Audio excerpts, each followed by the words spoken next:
Hello दोस्तों, फिर से स्वागत है आपका नई वीडियो के साथ। कॉलेज में सुखी वैवाहिक जीवन पर एक कार्यक्रम हो रहा था जिसमें कुछ शादीशुदा जोड़े हिस्सा ले रहे थे।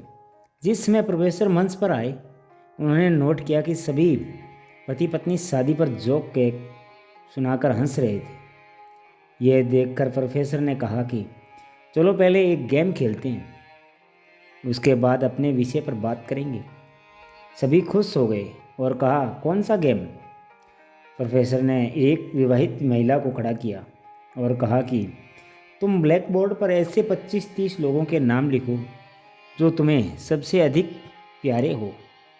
महिला ने पहले तो अपने परिवार के लोगों का नाम लिखा, फिर अपने सगे संबंधी और दोस्तों और पड़ोसियों के सहकर्मियों के नाम लिख दिए। अब प्रोफेसर ने उसमें से कोई भी कम पसंद वाले 5 नाम मिटाने को कहा।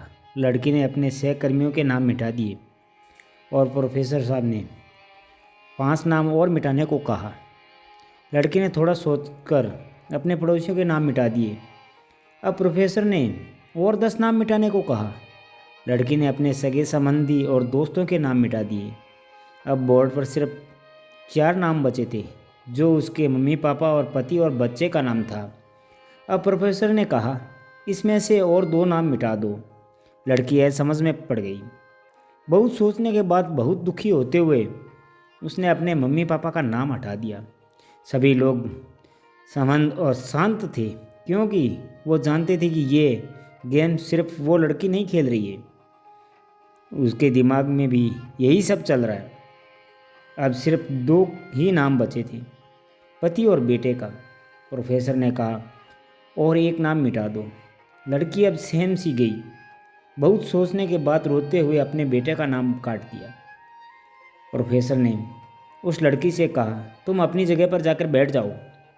और प्रोफेसर ने सभी की तरफ गौर से देखा और पूछा, क्या कोई बता सकता है कि ऐसा क्यों हुआ है कि सिर्फ पति का नाम बोर्ड पर रह गया?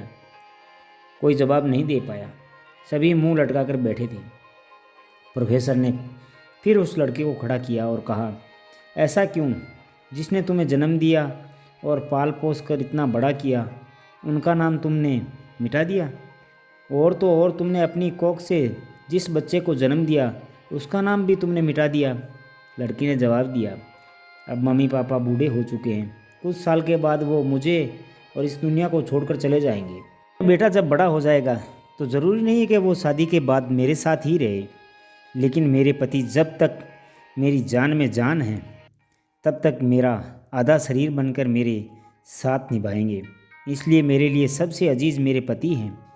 प्रोफेसर और बाकी स्टूडेंटों ने तालियां की गूंज से लड़की को सलामी दी।